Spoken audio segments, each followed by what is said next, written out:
adjust this thingy. And then we'll be okay. Okay, is it going to work? No, it's not going to work. Fine. Move. Yes. So you get to see me do some of the behind the scenes magic here. Woohoo, how exciting. I know you are just absolutely thrilled. Internet. Okie dokie. Pokey. Yes. Yay, there it is. Okay, now I have to adjust it down. Bloody freaking da. I know, this is so exciting. People pay good money for this. There we go. And whoopie doopie. Oh, wait a minute. Got a little line down here. Can't have that line. There we go. Much better. Much better. All right, there we go. Okay, so we got a couple more minutes before this thing actually comes on board. So they're going to be talking about, I'm assuming, Wicca in Christianity, possibly, or Wicked Christianity, which is something that has been on the rise, I guess is the best way to describe it. I personally do not subscribe to it, and I've made videos on it. But I don't really harp on this subject a lot. And the reason is because I want the people who practice it to really think about it. I don't want to isolate people. I don't want to continue to, just keep rubbing a wound. It's not compatible. I'm just going to say that. That's my opinion. That is my opinion. I think the people who are practicing it I've interacted with a lot of these people online. I think they're very intelligent. I think they're very wonderful people. I think they are looking for a very particular type of a belief system. And that belief system is already in place.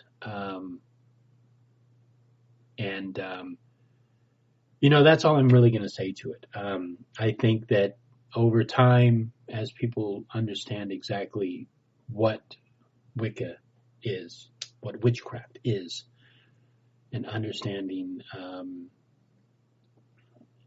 what it means and what it has meant since the Middle Ages, I think they will understand why mixing those two words is not good. But again, I really don't want to keep harping on it. I think that there is a time to just kind of let things run their course, and that is exactly how I feel about Wicca Christianity, or mixing Wicca and Christianity. Obviously, mixing Christianity with witchcraft is a whole completely different ball of wax, because you're actually kind of going back with other traditions in medieval times, which probably did exist. So let's see. Looks like we'll go ahead and tell you guys a little bit what it's about, and we have some updates to tell you guys about. Tonight we're having William Schnobel on, and we're going to be talking about. Can you guys see that? All right, Churchianity. It's probably backwards on my screen. I don't know why why it mirrors it, but it says Wicca Christianity. The End of Days by William Schnobel. I just got this in the mail yesterday, and so we're going to be talking about this, talking about just stuff to do with this in general, and we also are going to be giving away one of these tonight to somebody, a lucky listener for tonight. For the people that are listening live, somebody is going to be able to listen. But in order for you to be able to be eligible to win this, you have to be in our private chat on our Now NYSTV page, and you have to be signed up for our guest list on the email. Okay, so this is because I'm going to send out an email during the show, and whoever responds first with the correct answer through the email is going to win. So you have to be on a part of our guest list. our sign-up list or mailing list. And keep in mind, in our mailing list, we send out emails 30 minutes before every show. So if you don't want that, don't sign up.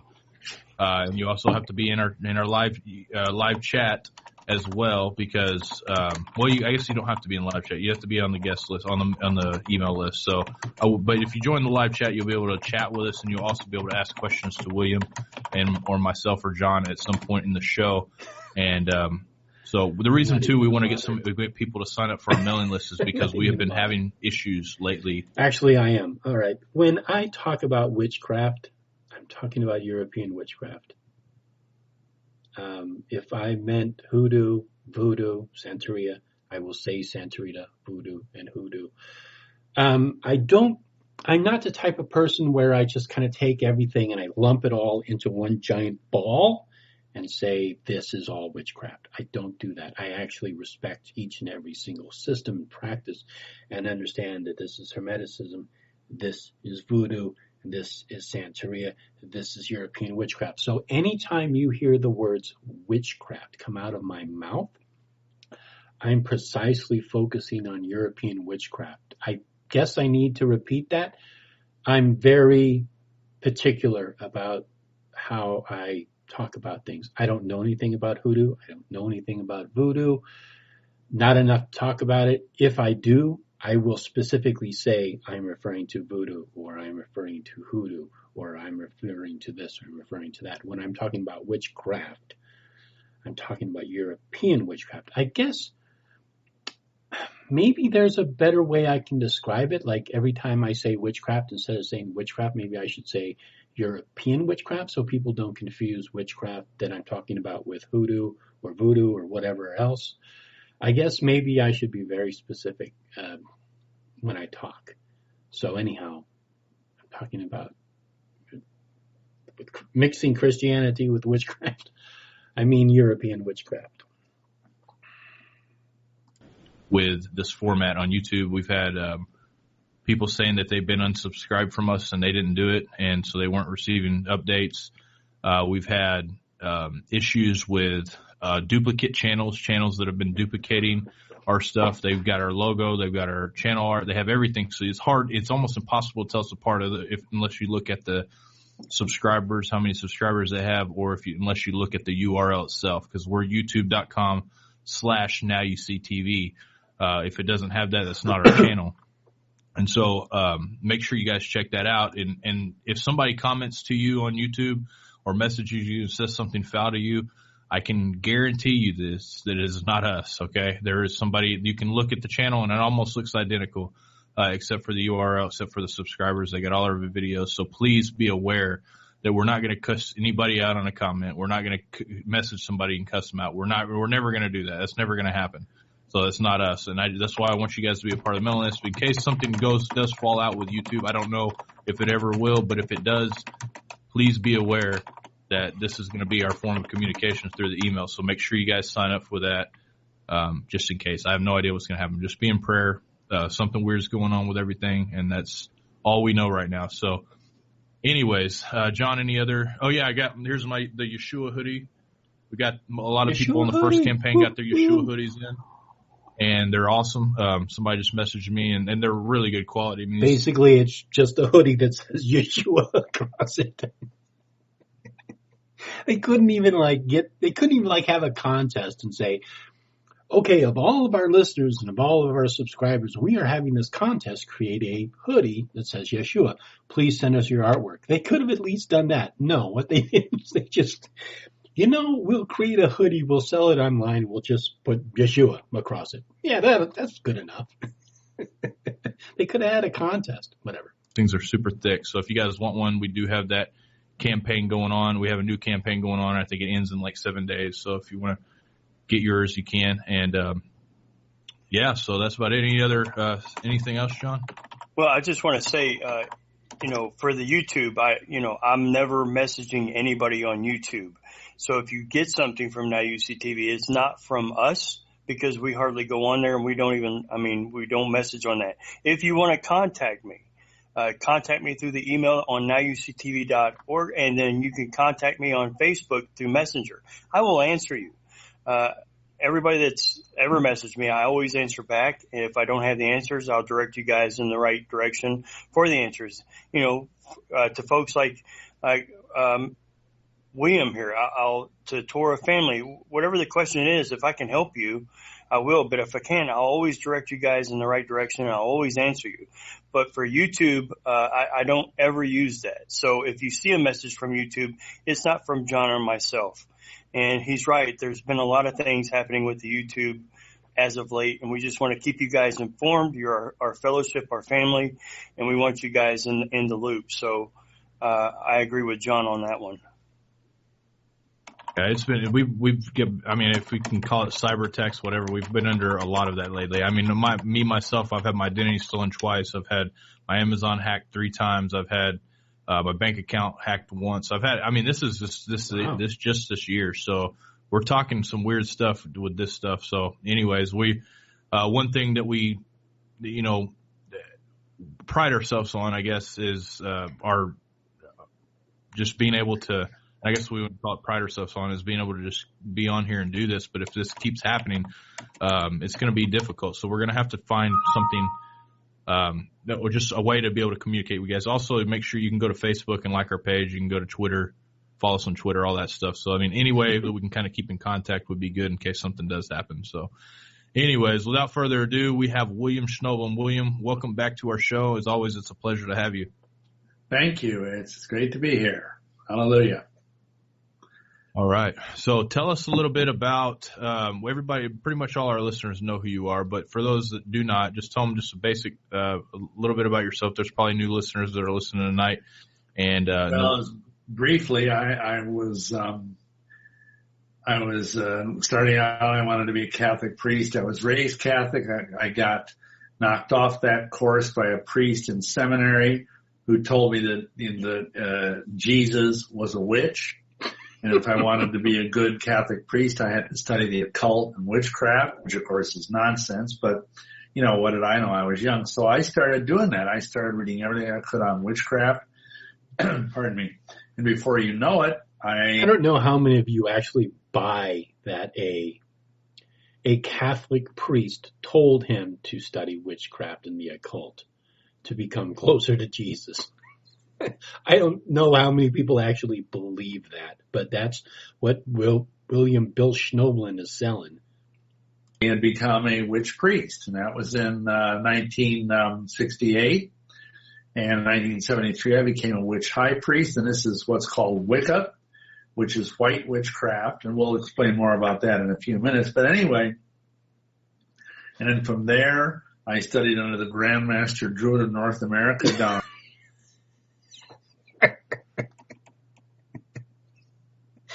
There is no Grandmaster Druid wizard thing in North America. In Arkansas, and I became a high priest in a Druidic rite.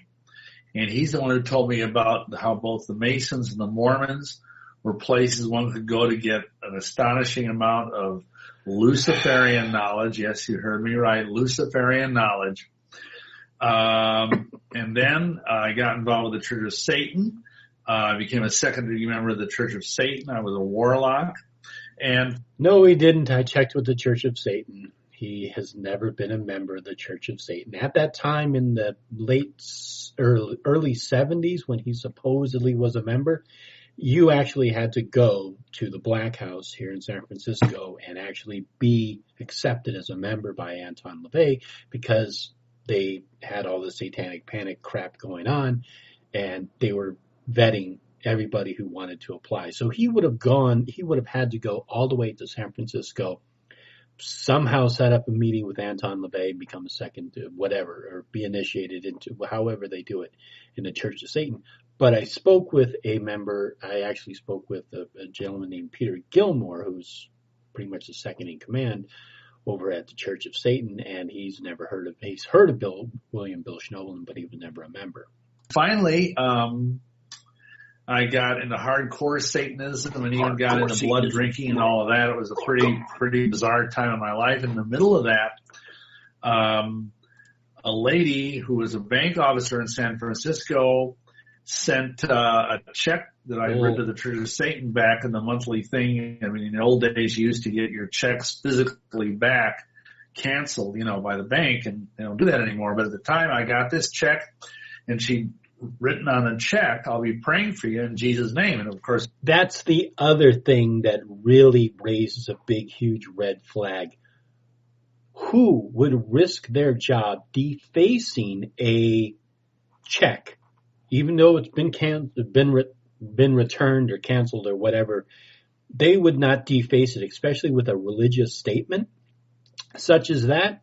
That's like you're going to get terminated if you do something like that. So that's another big, huge red flag. I doubt anybody actually defaced a check with a religious slogan at the Bank of America or wherever it was. It was written to the Church of Satan. And I just laughed and forgot about it. And literally in a couple days, I was just, my magical, whatever you want to call it, was just shattered. I lost all my magical power, and basically, I cried out for a sign to Lucifer, and he sent a couple of girls with chick comic books that were devil worshippers, no less, from Chicago. At this time, I was living in Milwaukee. His stories change, and he adds things, and his stories are always changing. It's really interesting. Well, actually, it's not interesting. They're lies, so they are always changing.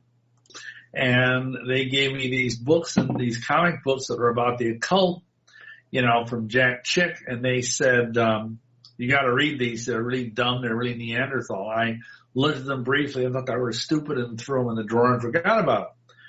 Well, then, Mormon Missionary. No, anybody who looks at chick tracts, especially when they're associated with witchcraft, they're a source of entertainment. I've looked at chick tracts and I laugh at them. They're hilarious. They're funny.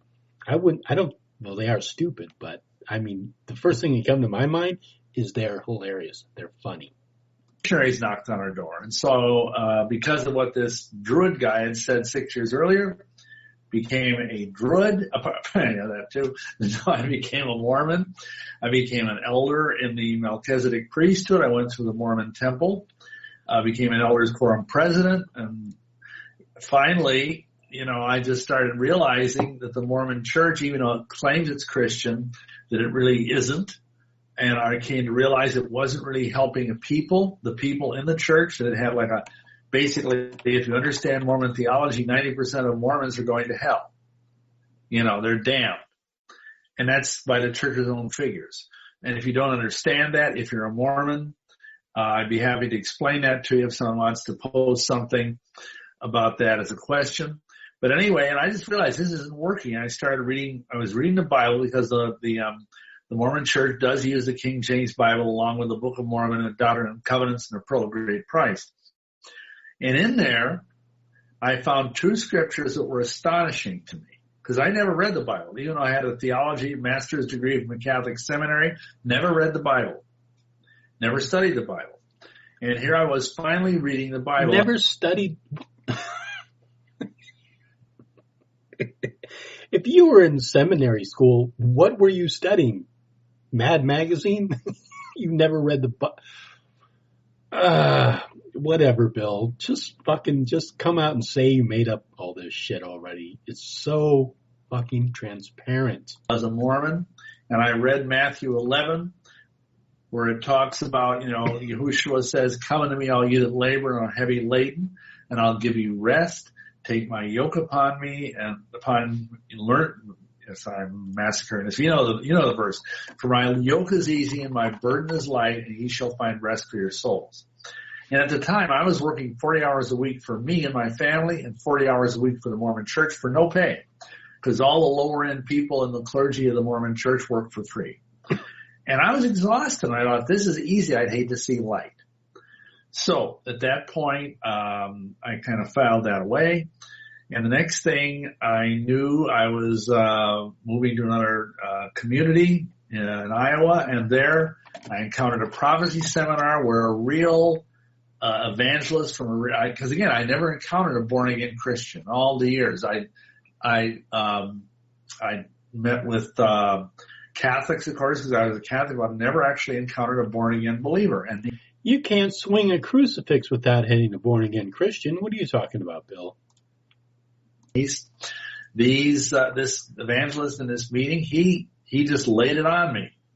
And he said, listen, he says, you've got to, it says in Acts 16:31, believe in the Lord Jesus Christ and you shall be saved and your house. And at that point, I just started thinking, could it really be that easy? Because I had spent, at this point, 35 years trying to work my way to perfection, however you want to call it. And because that sounds funny if you're a witch. But witches, they have rituals they do. They have goals. They believe they can either reincarnate to a higher plane or they can become a god or a goddess. And then, of course, Mormons believe they can become gods and goddesses if they keep all the Mormon commandments and all that. So I spent my whole life working, and all of a sudden it was just like, okay, just believe in Yahushua and you will be saved. And so finally I tried it. I remember those comic books from 5 years earlier that those girls had given me from Chicago. And I pulled them out. I knelt at the foot of my bed. I made sure I had taken off my magic Mormon underwear because I didn't want any static on the line. And I prayed the prayer in the back of those comics, how to be born again. And then I got saved. Yay. Hallelujah. That was June of 1984. Yay. And here we are. A couple of years later, I got called into the ministry. I've been ministering. I'm getting tired of his story. Why does he keep repeating his story every single freaking time? For Yahushua since really 1986, and started with One Accord Ministries in 1992 after working a few years with Ed Decker and Saints Live. And then really the final chapter, well, who knows, but right now the final chapter is I came into Torah I got involved in the Messianic congregation in 1988, and I came more fully into Torah around 2000, 2001. So basically, I've been a Torah observant believer in Yahushua for 16 years, and still working to get the word out about cults and the occult, which is kind of what we're going to talk about tonight, but also about the fact that people not only need Yahushua, they also need to keep his commandments. So got that in a pretty quick time, hey. Yeah, I think that's the quickest I've ever heard it. Very good. And if you don't wanted to hear more about his testimony, we did a show, I think it was almost a year ago, with your testimony. And, I think it's got almost like 400,000 plays now, or maybe more than that. And that's how many people have seen it. So thank God for that. But a lot of people have seen that. And, you go back go back in the archives and check it out. But it was really amazing. And a lot of people were touched by it. So, so now that people are familiar with who you are, this subject right here is a pretty interesting subject in a couple levels, because some people are in church. And if I start glitching out, John, take over, because it's raining here, and when it rains, I have cellular internet. So when it rains, sometimes I drop off. But what I was going to say, it's on a couple levels, because in Christianity, sometimes people are practicing witchcraft in their church. I mean, you look at all the different kinds of denominations, especially Charismatics and Catholics and all these different ones. They're practicing Wicca and they don't even know it. And then you have people that literally claim. If you are practicing Wicca and you don't know it, you are either incredibly ignorant or you're not practicing Wicca.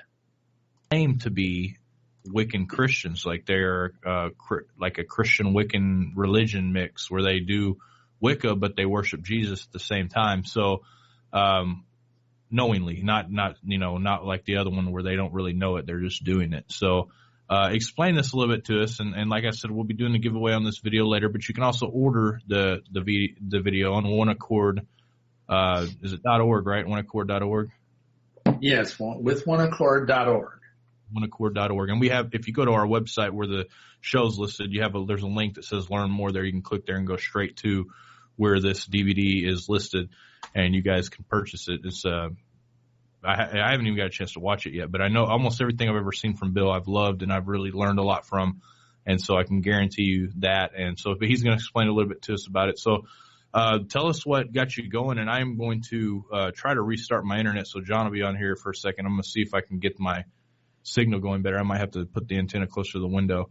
But tell us a little bit about this whole thing and what it's all about, because this is something scary. I mean, it's in the church right now, and if you don't know about it, you could be practicing witchcraft right now. Dun, dun, dun, dun. Well, this is a concern of mine that's been around for decades. And back when oh no, Christians are practicing witchcraft. What are we gonna do? It's the end of the world. Was a young Christian, I would go to, I was saved partly through Jimmy Swaggart Ministries, in addition to the Chick comic, and so I went to an Assembly of God because that's happened to be the denomination he was in at that time, and it was a Pentecostal church, But I I'd go to there were these various groups like Full Gospel Businessmen's Fellowship and things like that were more interdenominational. And there was a lot of weird stuff going on even then. And this was in 1984, 85. We're talking 30 years ago or more. Anyway, everything from people messing around with the Catholic Church to people messing around with the occult. And then I'll tell you what really got me thinking.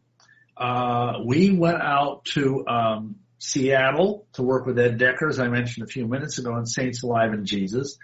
And I was in full-time ministry there for 5 years. And we went then to a big Pentecostal church. I won't name the denomination, but it was a mega church in the Puget Sound area. And it was a great church for the most part, but we discovered a friend of ours who was a real prayer warrior. He came and told me that the lady, now listen to this, the lady who ran the Sunday school, children's church for, the young kids, was the secretary to David Spangler. Now, those of you that may not know who that name is, because he's not a household word, but David Spangler at the time, I don't know if he's still alive even, he was literally the number one author in the entire New Age movement. This guy is the one who wrote about the Luciferian initiation and the cosmic Christ. I mean, probably other than Benjamin Krim, who was the Maitreya fellow. These two men were like the leading lights in the whole world for the New Age movement. And this woman was his secretary, his personal assistant, and she was running. Never read a single book by Ed Decker, and I have no intention to. Sunday school there. And she was teaching these children how to meditate with a candle, how to call upon their inner wise person and have like this council of spirit guides. And this is, again, in a charismatic Pentecostal church. And, I was really alarmed because of my background. I mean, I knew witchcraft. I didn't mention it in my little testimony spiel, but I also was an ordained spiritualist minister. Oh, and I conducted seances where spirits would speak to me. Of course, they were demons, but they pretended to be wise people and ascended masters and blah-de-blah-de-blah, that kind of thing. Blah, blah, blah. So this was really freaky. And so I and this prayer warrior fellow of mine, who's also, his name was Bill, oddly enough, we went to the pastor because this Bill was my friend. He had been in that church forever. He was kind of like a pillar of the church. And we sat down with this pastor. We talked to him about our concerns. He just brushed it off. He didn't care. This man did not care that the woman who he was entrusting the souls of their precious children to was almost certainly a New Age devotee. And at that point, I realized there was a brush fire burning within Christianity that could very easily get out of control and be incredibly, incredibly damaging. Well, anyways, the main thrust I had with Ed Decker was working with the Mormons and the Freemasons. And then we got involved with deliverance and spiritual warfare. And, so my concerns kind of set on the back burner. But over the years, this kept burning in my heart. You need to do a video about Christian witchcraft. You need to do a video about not just what you were mentioning, John, the idea of Christian Wicca And there are people who literally think they're Christian white witches. And again, when we say white witch or black witch, we're not talking about race. We're talking about, what do you want to call it? Ethics, I guess. Because the ethics of a black witch are very much more sinister than the ethics of a white witch, even though they're both lost individuals. So anyway.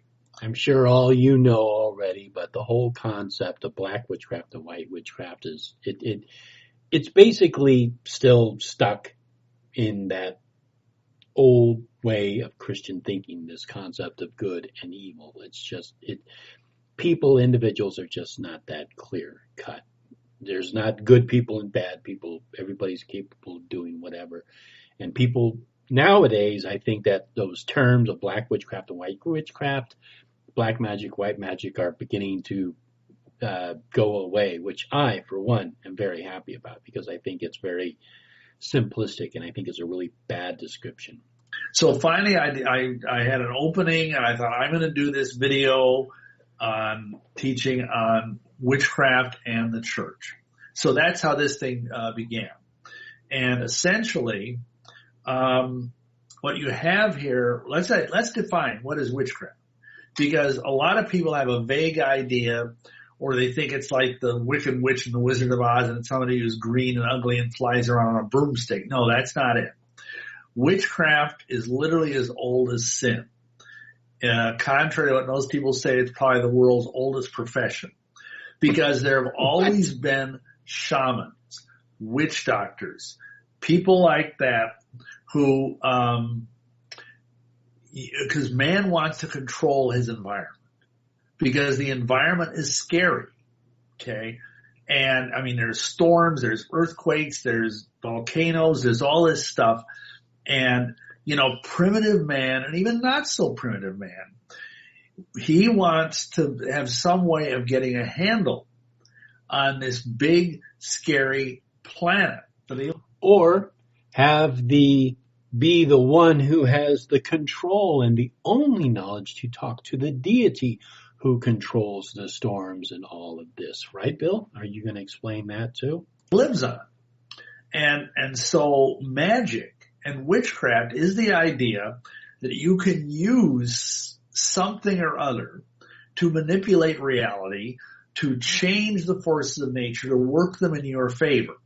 And in the Bible, we're going to talk about the Bible in a minute. Let me just give you a sort of secular definition here. Witchcraft can be sorcery. And what's sorcery? Well, sorcery is basically conjuring up spirits and getting them to do your bidding. Witchcraft can be worship of nature, Elohim, false gods, like nature spirits or like the god, in our kind of Wicca that I was in, we had a horned god named Hern or Cern or Karnana, and then we had a mother goddess that was called Aradia. I can't believe that all these years of study of witchcraft and he doesn't know how to pronounce the witch god.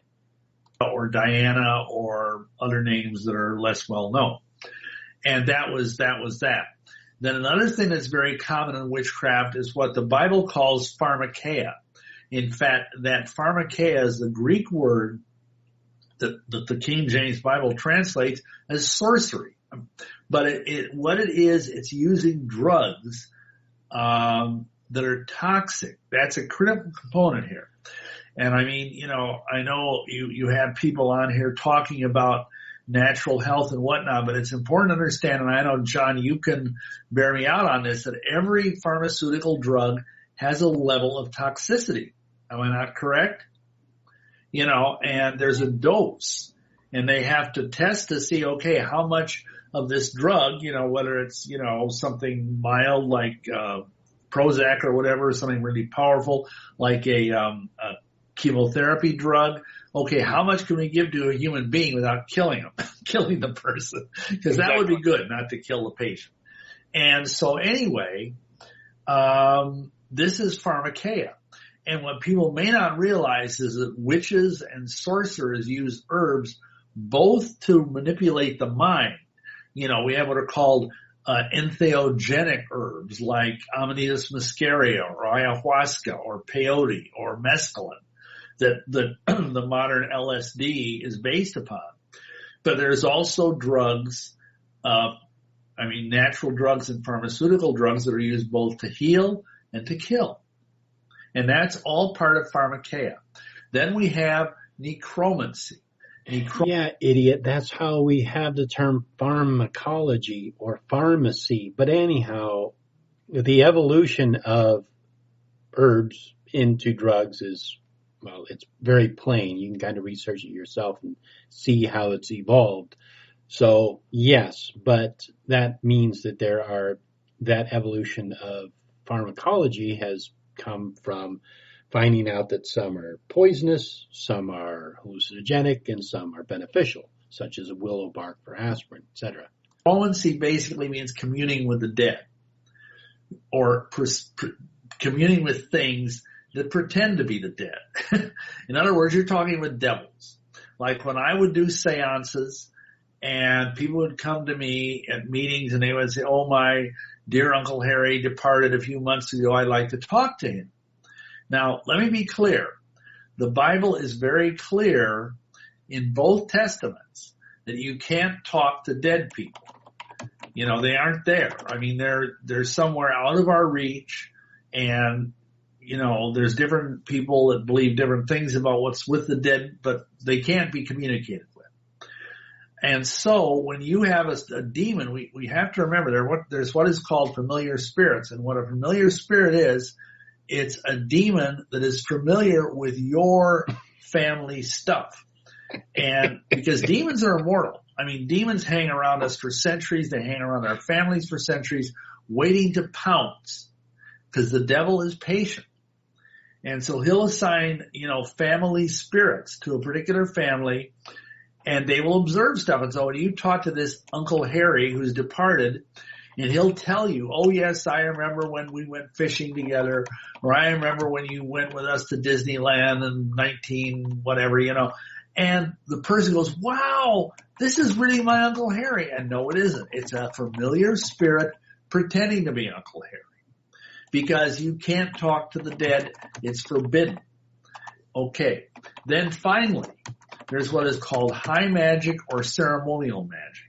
And what that is kind of what you might, if you ever watch an occult movie where you see like wizards in robes and they have a magical staff and they have a sword and all this kind of sword and sorcery type stuff, that is high ceremonial magic. And that's kind of like, in Christianity, we joke about how some churches are low church.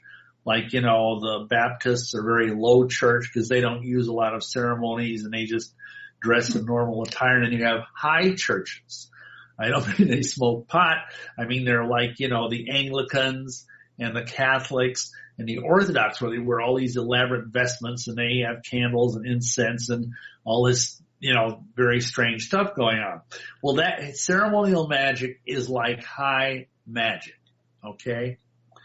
And so that's the kind of the spectrum of witchcraft. Now, as I said, this stuff has been around in one form or another since the dawn of time, because it's a way people have an illusion. They can go to their shaman. Let's say they got bad crops. Let's say they have sick cattle, whatever. They go to the shaman and they say, "Oh, it's like I'm being cursed by devils or whatever. Can you help me?" And so the shaman will talk to the spirits and he'll do his boot. Okay, Bill, first of all, shamanism is completely separate and very many different forms of shamanism. So I don't know why he's talking about shamanism when he should be, whatever. He's convoluting terms. A Buddha thing and, put together something and give it to him and say, "Oh, you wear this around your neck, or you bury this in your cornfield in the dark of the moon," or whatever it might be, and this will help you. And of course, I'm sure many of your listeners are familiar with the panacea effect, where you give somebody a sugar pill and they feel better. They might have a headache. They might even have cancer, but you give them a sugar pill and they feel better. And that's the power of the human mind. So in any event, pardon me, because of that, they've always been these people that have just gotten more and more fancy over the centuries. You know, they started out as like what we would think of as witch doctors or shamans, and then they became witches, and then became sorcerers, and you see like in Egypt, it was a whole elaborate system. And down through the centuries, they're still with us to this very day. Now, what does the Bible say? Well, I always go by the law of first mention. And the first time witchcraft is mentioned is in 1 Samuel 15:23, where Samuel is talking to Saul because Saul just made a big mistake and, you know, didn't wait for him or whatever. Yeah, Zipporah just caught something. He meant the placebo effect. So, yeah, good job, Zipporah. Panacea, I think, means, I'd have to look it up, but panacea, I believe, is something that, like, cures everything. Like, it could be like a panacea that cures multiple things.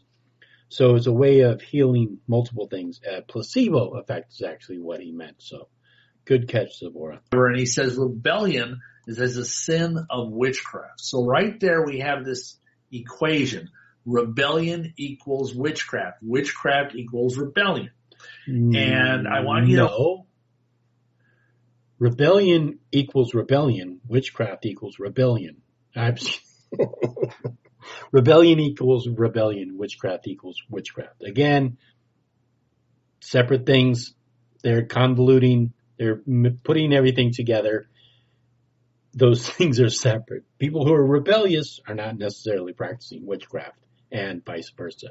Hold that idea in mind, because it's very critical to remember that. Okay. I'm sorry, I'm having a little weirdness with my headset here. Hold on. Okay.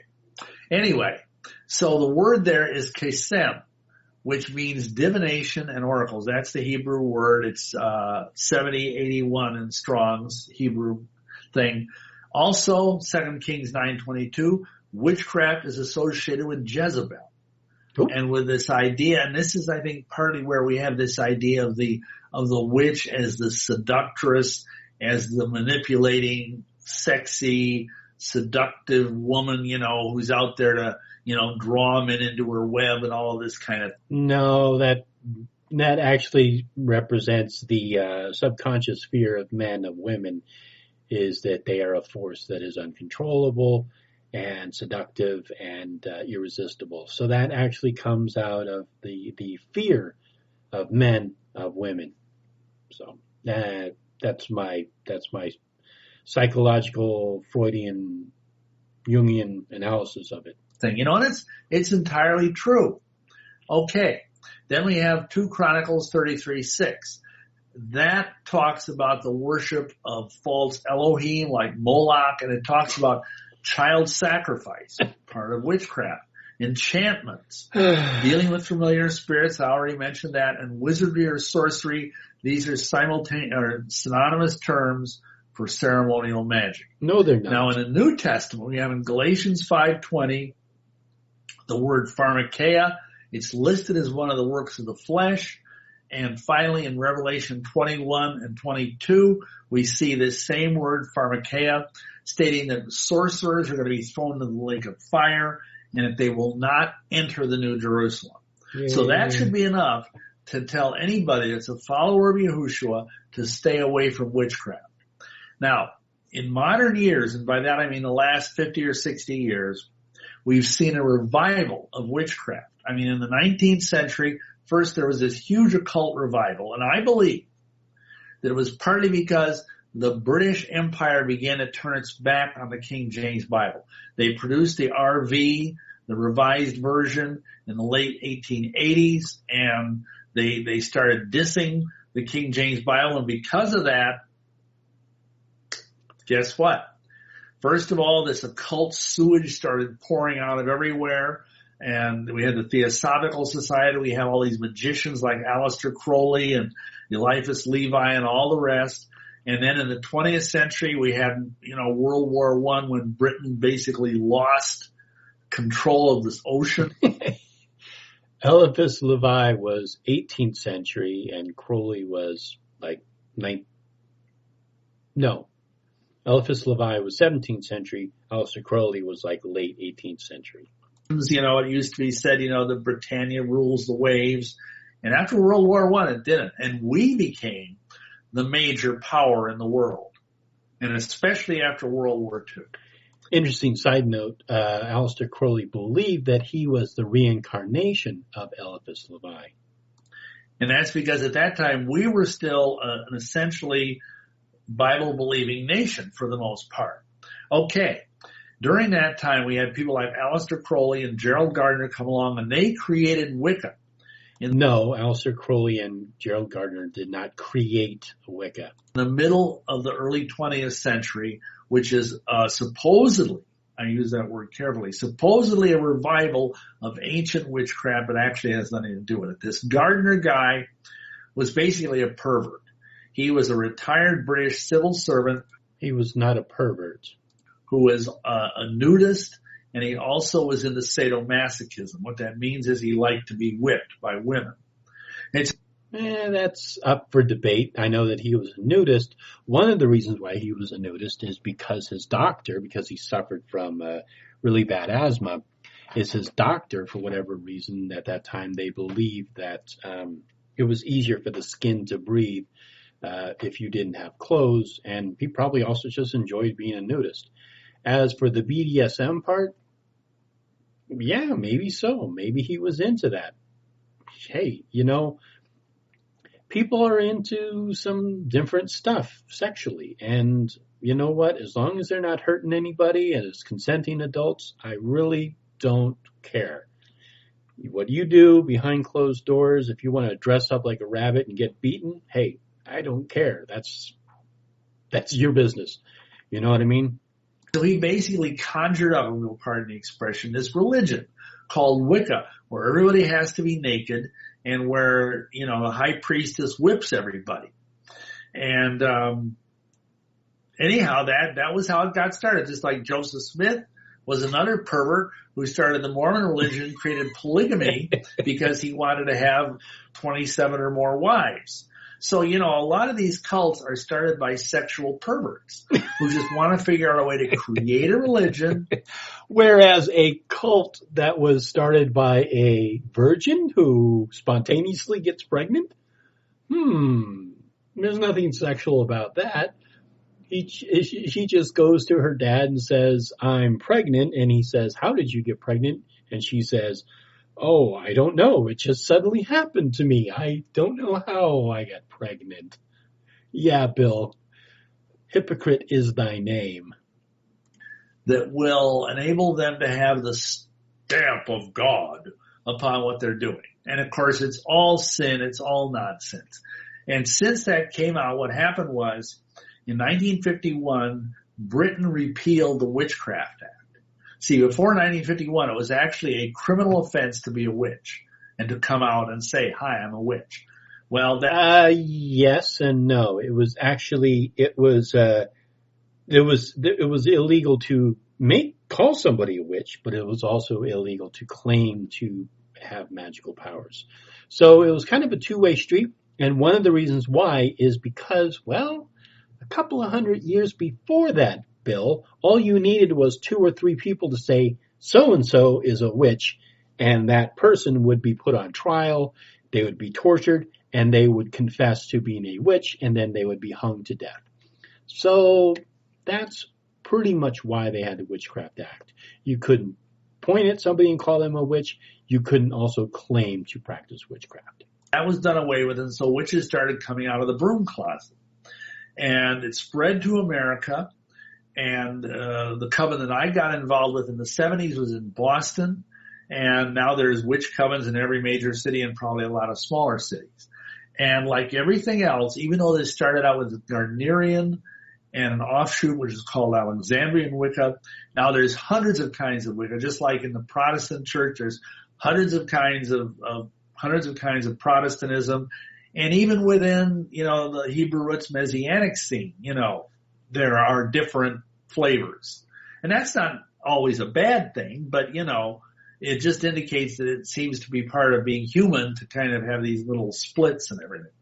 So anyway, are there any questions so far? Or do you want to just keep going? I got a question, Bill. What are you smoking? Well, there's a lot of questions, but here in America, William, with the religious of freedom, and we've heard that over the last few decades. It's you have a right to practice whatever religion you want, and it seems like it's seeped into the Christian church. And I like how you brought history into it and when it started.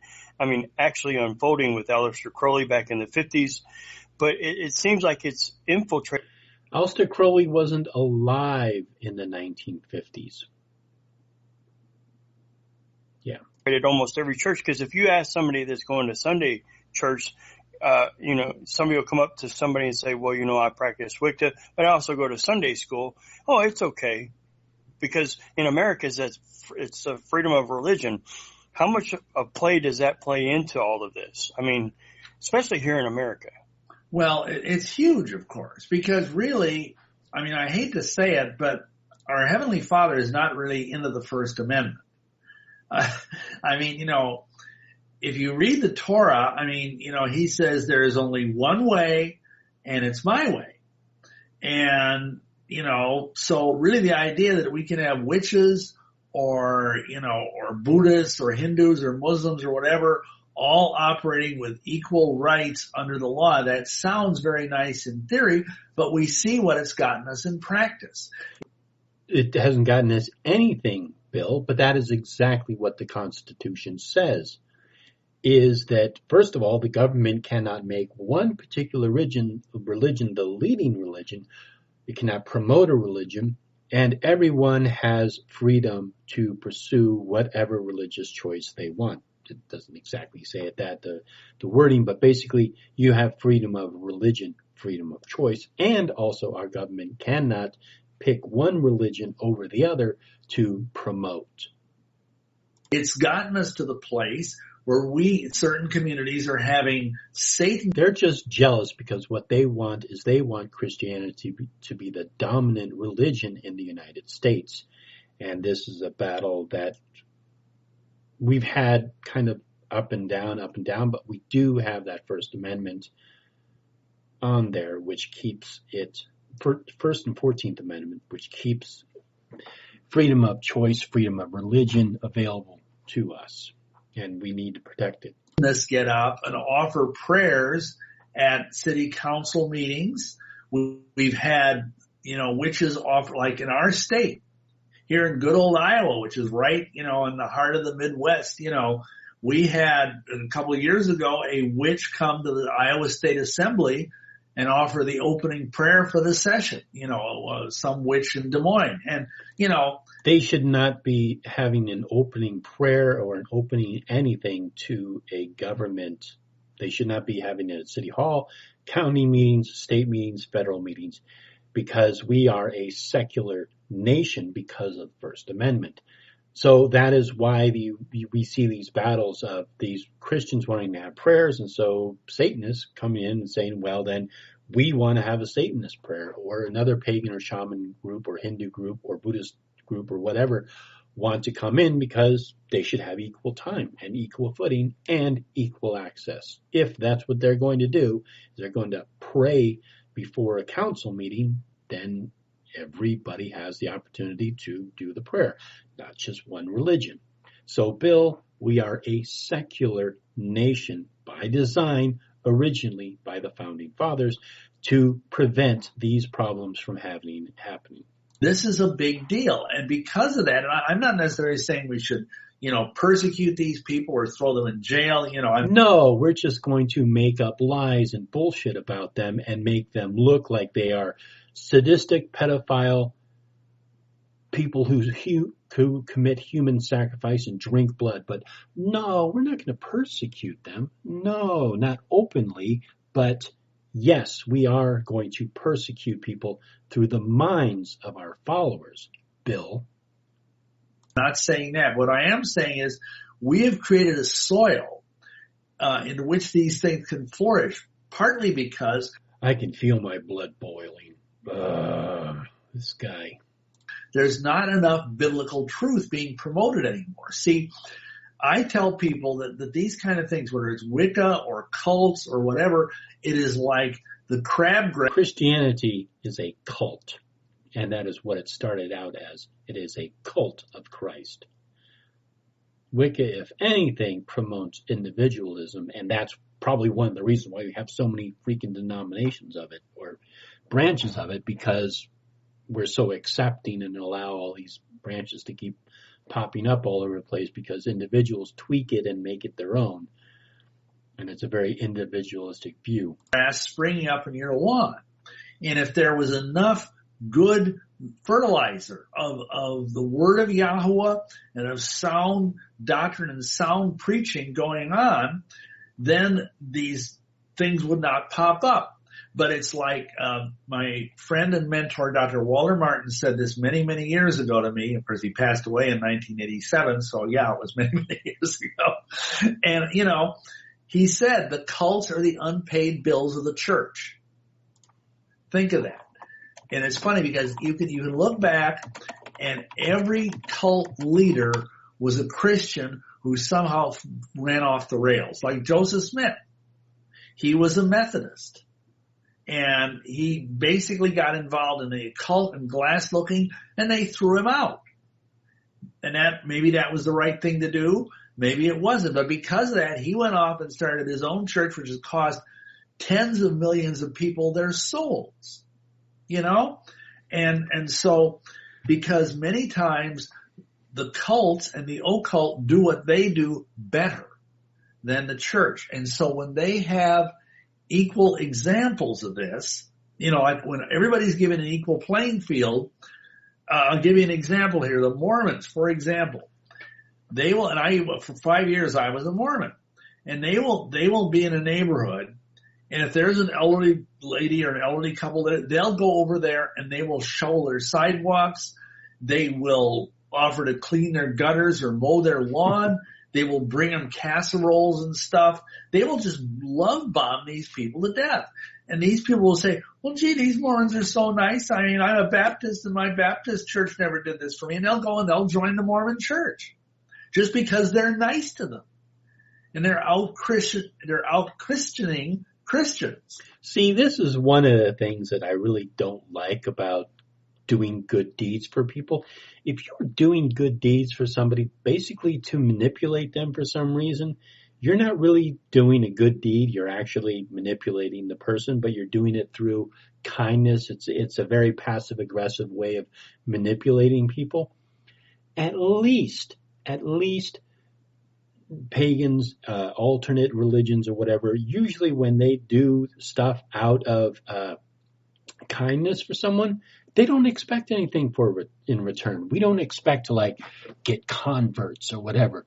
Basically, when a witch or a pagan does something nice for you, you can be absolutely 100% positive that the reason that they did that is because they actually cared about you and they actually wanted to help you out.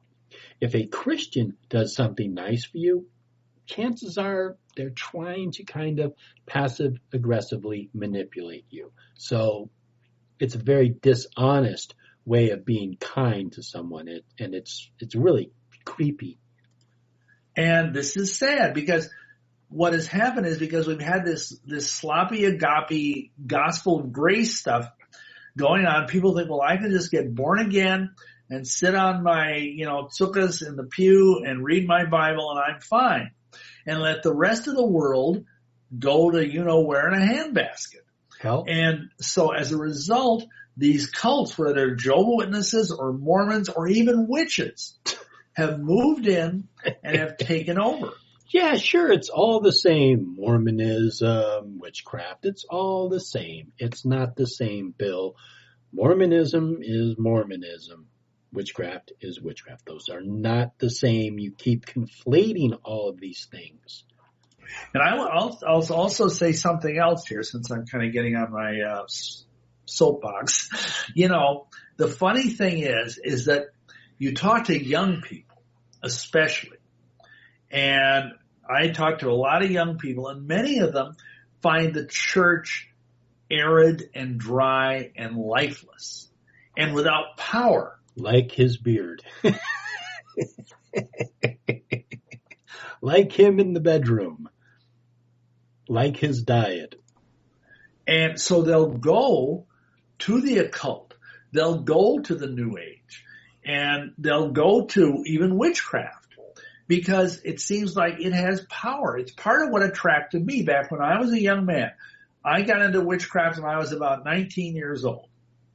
Stayed in it for 16 years because there was power there. And there seemed to be secret wisdom there as well. And this is a critical thing people need to understand. There is a lot of ancient wisdom in the occult. It's one of the reasons why people practice it. Now I'm just talking about the occult, the Western occult tradition, to be specific. There is a lot of wisdom there, going back to Pythagoras, Aristotle, Plato, even going up into later Renaissance of some of the philosophers, Descartes. I mean, there is actually a lot of wisdom in the Western occult tradition. And people who follow other paths, such as Odinism, Asaratru, Buddhism, Santeria, all of those have their own cultures, philosophy, their own cultures, wisdom in it. So yeah, they do find wisdom in it, and there is wisdom in it. There's also wisdom in Christianity. But if you take everything in the Bible literally, it loses, in my opinion, it loses its wisdom. It loses its metaphor. It loses its analogy. And thus loses its wisdom. These are the things that the devil dangles out to people, whether they're young or old, but especially young people. Because young people haven't figured out life much. I mean, I'm crowding 70 and I still haven't figured out life all the way, so I don't feel sorry for them. But here's the thing. If you are looking for answers in the wrong place, the devil will provide them. If you feel powerless, if you feel like you don't have control of your world, even in a modern sense, I'm not talking about people worried about volcanoes or things like that, but if you look at like, okay, maybe you were a Bernie Sanders supporter and you felt like, oh, I got stolen, you know, the election got stolen by Hillary and then Donald Trump won and you know, and you just feel like, what can I do? What can I do? Well, I can become a witch and I can cast spells and I can control the weather and I can do all this neat stuff. And it's an illusion. And many people want the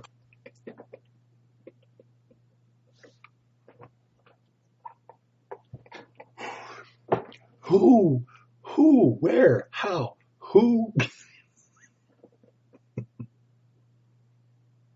All right, everybody in the audience who's watching this, how many of you were a Bernie supporter and then a Hillary supporter and then Trump won and you're like, fuck it, I guess I'll become a witch. Boy, our numbers are just going to spike.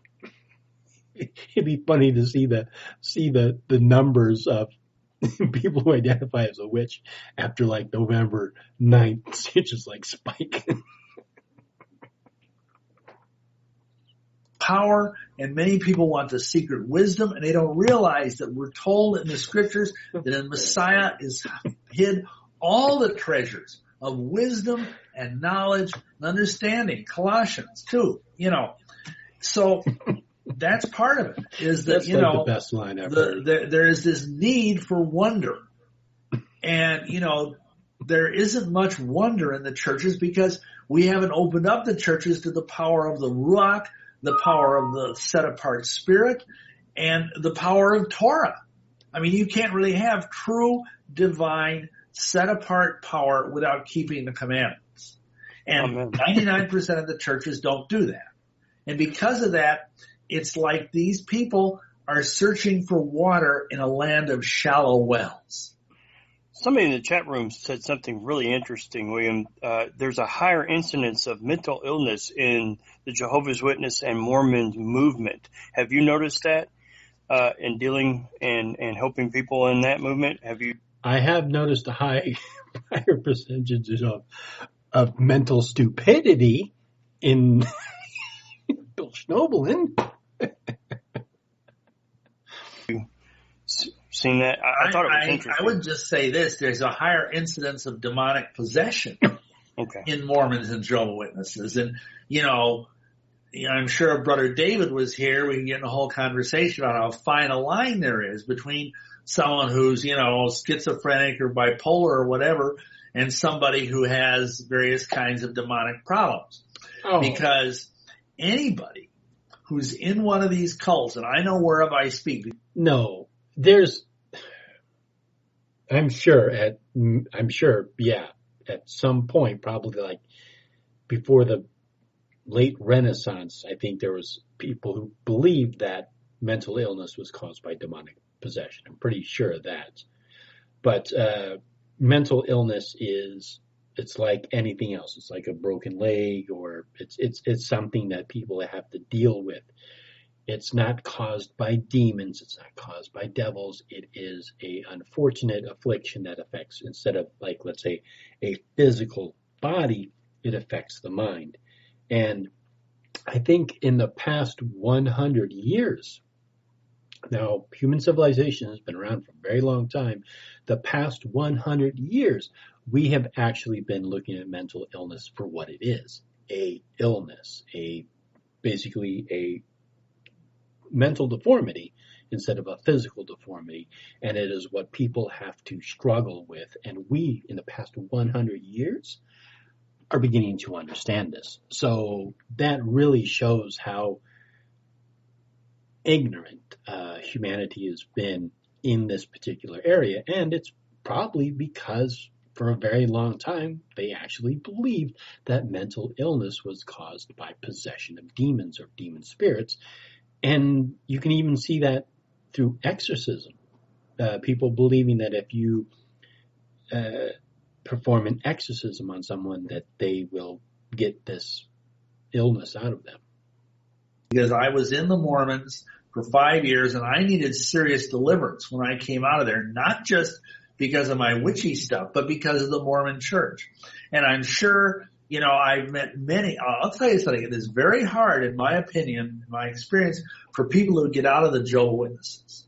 It's very hard. There's a strong bondage there, and it's part of this shunning thing where if you leave the Jehovah's Witness organization, the Watchtower, they will shun you. If you're a family member and the rest of your family is still witnesses, they will shun you. You'll never see them again. Wouldn't that make it easier to get out of the Jehovah's Witnesses? Like if you leave the Jehovah's Witnesses, they shun you. It's kind of like, well, good. It doesn't make any sense, Bill. And that's a terrible thing to have to go through for the sake of Christ. I mean, it's worth it, obviously. But, I think some of it is because these people are mind controlled, and without wanting to be unkind, again, in my experience, I've been working with cults for 30 years. No, he hasn't. He trumps himself up as some big, huge expert. No, Bill, you did a telecourse with the Church of Wicca, which is the Frosts, for, I don't know, maybe 6 months or something. You didn't do jack shit with it. All you did was study it actually so you could disparage it later on.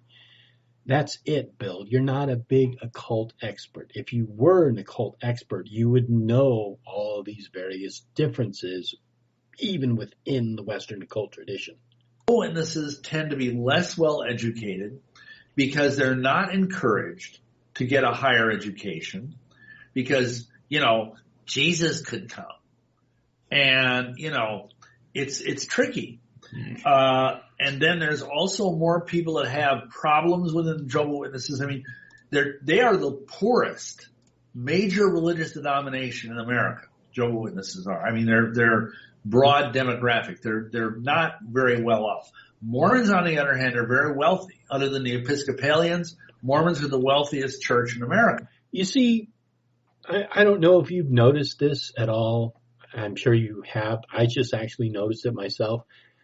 But all they do throughout most of these things where they're talking about other groups, they're basically just saying everything that's wrong with them. They're basically just making every other belief system around them look bad. That's all they're doing. They're doing nothing but attacking other beliefs.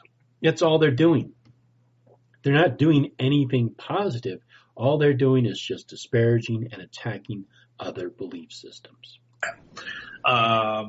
So I think some of it is just they tend to attract this certain kind of people. And I heard a pastor early on in my life say that basically everybody finds a church that is at their level of dysfunction. And if it's a cult, that's because their level of dysfunction, it's a good fit. But, the bottom line is, yeah, I'm sure there are people with mental problems in both. Let me say one thing about the Mormons too, because this is an important point. Because of Mormon doctrine, they have 4,000 commandments you have to keep. And if you don't keep them perfectly, you aren't going to get to heaven. And if you don't go to the temple, and if you don't get married for time and all eternity, basically, if you're a single person in the Mormon church, especially a single woman, you're basically out of luck. And we had people in the ward I was in, women that were like that they were single, they couldn't find a husband, and they basically have no future in the Mormon church except to be a second wife in heaven of somebody, because they have polygamy in heaven even if they don't have it on earth anymore, which is actually not true. Mormons do have polygamy here on earth, but that's another story. The point is that a lot of times, because of this demand for perfectionism, Mormon young people end up despairing. And the teen suicide rate in Utah is the highest in America. Because let's say you're a young man, an adolescent, and you have I guess it's not all that important. Have a problem with masturbation. Hello. You can't get into a mission. And that's the big deal. If you're a young Mormon man, you've got to go on a mission when you get out of high school. It's just like de rigueur. It's required. If you don't do it, you're like, scum. And if you have a sexual problem like that, you have to you can't just confess it to the Mormon God. You have to go to the bishop. And not like the Catholic Church, where you can sit in a nice little box anonymously and tell it to a priest. You have to sit there face to face with your bishop and say, Bishop, I have a problem. I masturbate, or I have whatever it might be, porn, whatever. And a lot of these young men literally would rather kill themselves. See, that's the great thing about paganism. If your son or your daughter came up to you and said, hey, Dad, hey, Mom, I have a problem masturbating, we'd be like, that's not a problem. That is not a problem. Don't worry about it. Have fun. That is not a problem. But for them, oh no, what are we going to do? He's possessed by demons. Oh no, that's horrible. What are we going to do? Then go through that level of humiliation. And it's really sad. It is really sad. You don't need to confess that. That's your business. If that's what you want to do, that's what you want to do. Especially when you're a kid. All kids explore themselves and their feelings and all that stuff. Of course, a lot of Mormon young men get involved with homosexuality while they're on the mission because they're stuck together with this other guy. They never to let each other out of their sight. They can't ever be alone. Bill's under the assumption that homosexuality, I guess, is like a switch. Like you're in a locker room with all these guys, and all of a sudden, your gay switch gets turned on. It doesn't work that way, Bill. People who I've spoken to who are gay or lesbian or bisexual, they are attracted to the same sex, and it can happen at a young age or whatever, but it is something that they're aware of. They know it happens. So it doesn't matter if you're in with a bunch of guys, you suddenly turn gay. It doesn't work that way, Bill. That's the rule.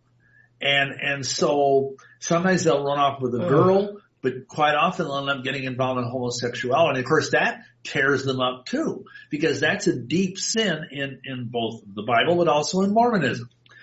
And oh man, you know how popular Christianity would be if they got rid of the sexual sins, if they got rid of the sin of marriage and divorce, homosexuality, just those two. Do you know how popular Christianity would be? I swear their numbers would double overnight if they got rid of those two things. their numbers would double. I mean, it's just ridiculous, the fact that they still treat these things as sins. And no wonder these guys grow up and they end up really messed up in their heads. Plus they have demons coming out of their ears from the Mormon bishop, blessing them and everything. So yeah, there's going to be a lot of problems with that. In the Louisville area, William, I've always seen they always come out in twos and they're very young.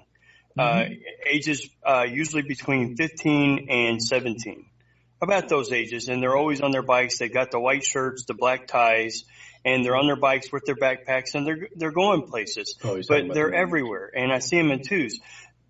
Are they in there getting trained? As far as when does the training start for these young men? Well, they might go out with them. Sometimes at this point, they're not even up. At this point, they're not even talking about Wicca Christianity. They're just talking about Mormons, and I guess maybe that's what they believe Wicca Christianity was. I thought they were actually going to be talking about Christian Wicca, but they're not. They're just talking about Mormonism and Jehovah's Witnesses and gay and masturbation and all this other stuff. They'll take a young guy from the local ward, which is they call the local church, and the missionary will take out a young man with them, but they can't actually go on a mission till they're 18. But they get prepared for this in the way that I just mentioned. They kind of get on the job training. And some of it is just some of these guys just look younger than their years, because they're so clean shaven, they're so innocent looking, and you gotta admire them. They're out there on their own nickel for 2 years of their lives, spreading the gospel of Joseph Smith. And you got to admire that. Even though they're doing it for the wrong reason, they've got heart. And how many Christians would do that? How many Nazarene would do that? Again, are you, like Walter Martin said, are you willing to do? I've dealt with Mormons knocking on my door. I don't want to also deal with a bunch of Christians, and I don't want to deal with these idiots knocking on my door. So I hope it doesn't spread. For the truth, what the cults will do for a lie. Oh, wow.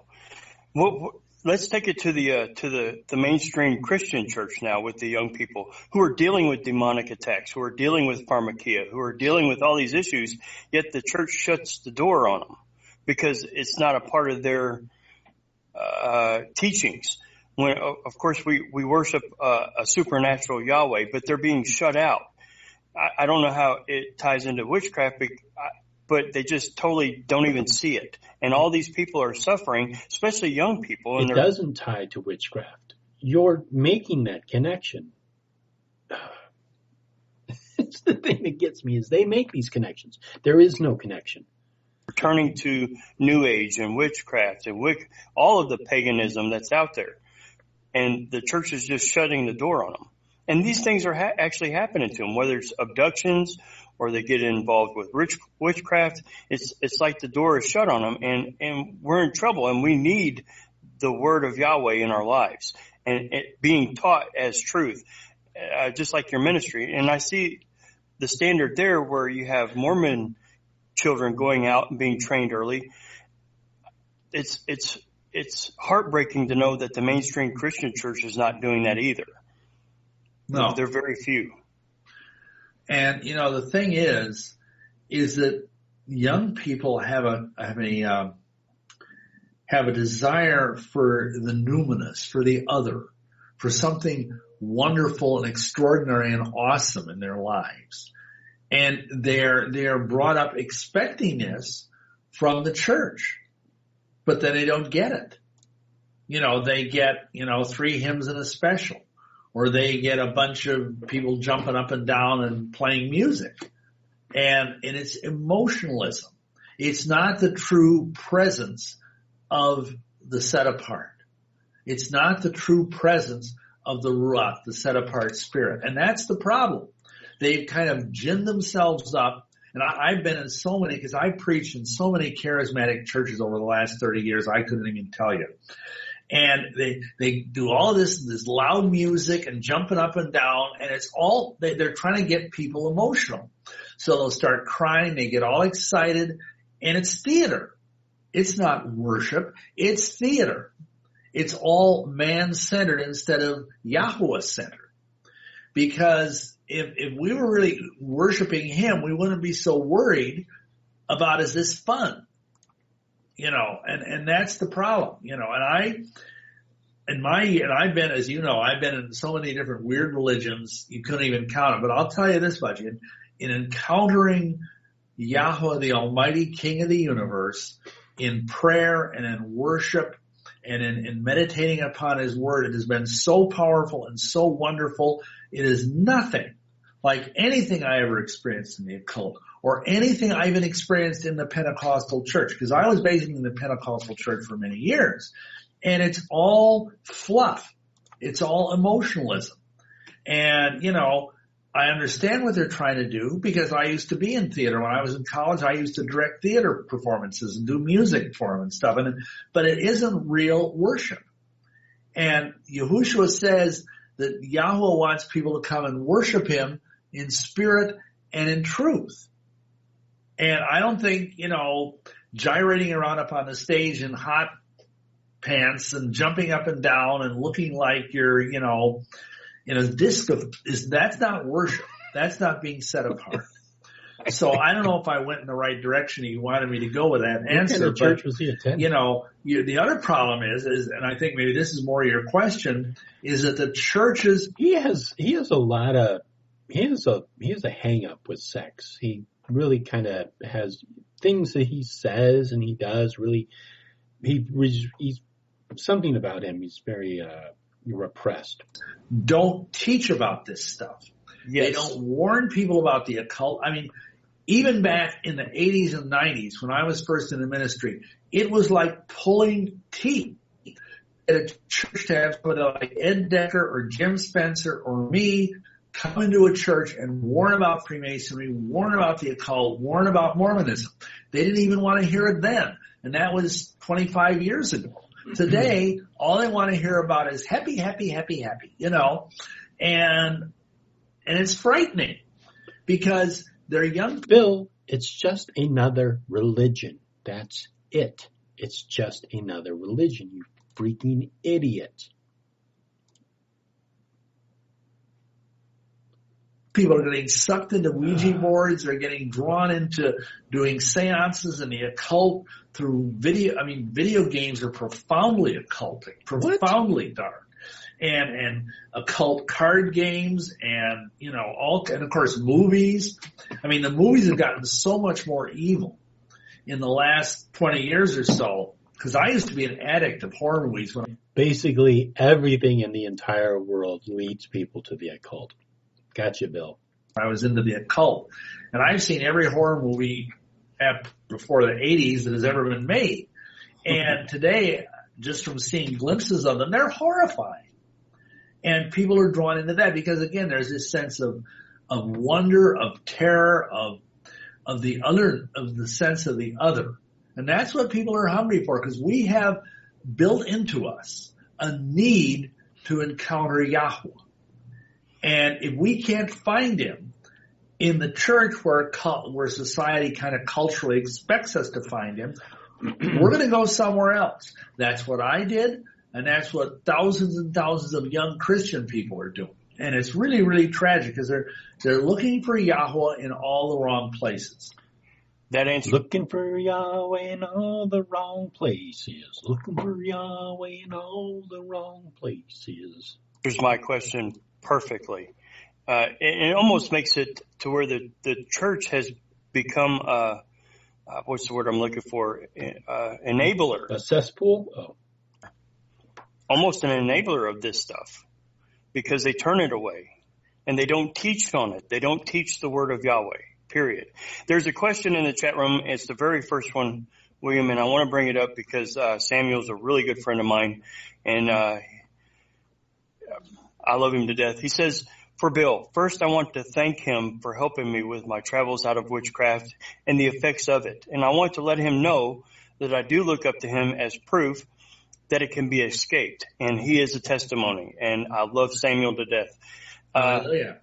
He says, also, I want to ask Bill about the incorporated rituals in mainstream Christianity and Catholics In particular, how much of them are modified rituals and how much of them are just rituals put directly into the theology, the mixing of.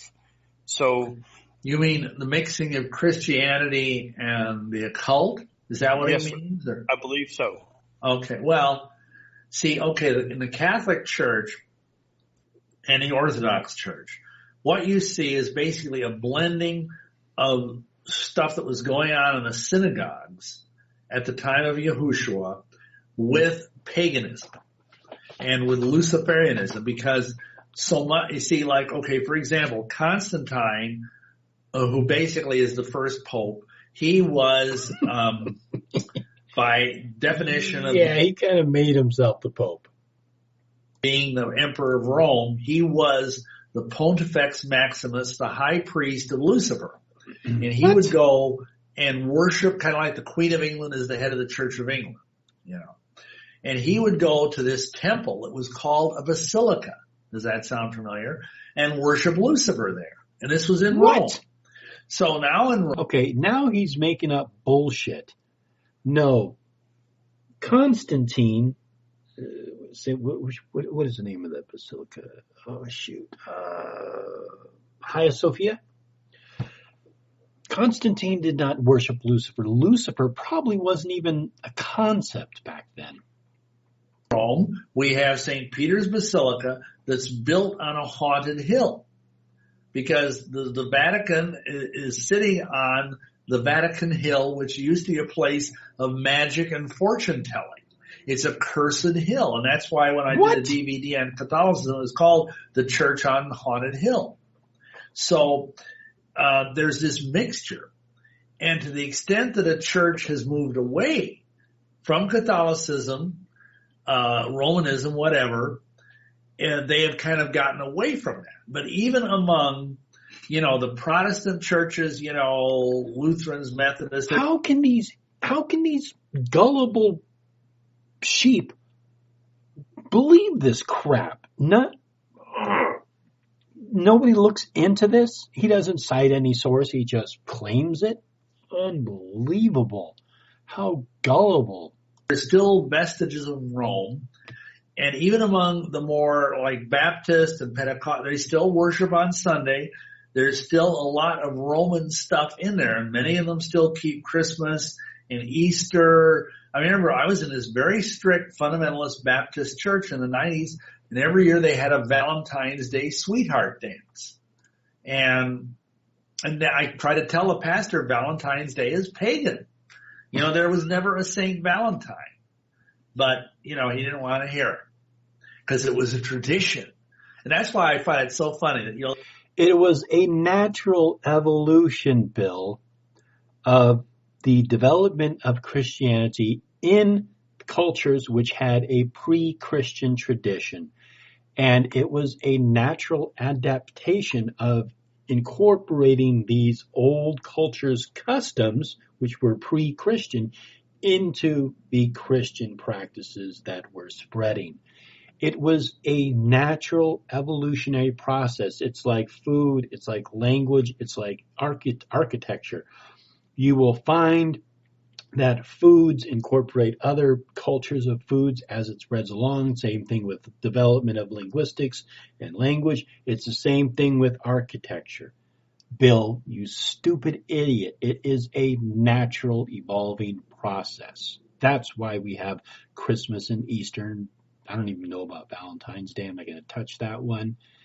But that is one of the reasons why we have this mix today. Hear, you know, Baptists say, oh, we don't have any traditions in our church. You know, everything we do is from the Bible.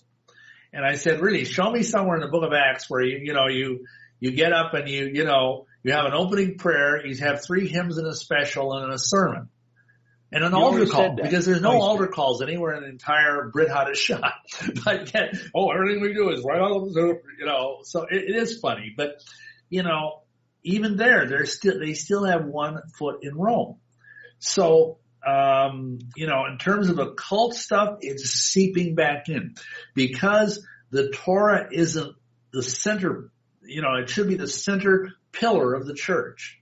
like the tent pole upon which the church stands, and because it's not, all this stuff is seeping back in. And in this video, this DVD, I talk about how there's what I mentioned. For example, they're teaching children how to do meditation and seances.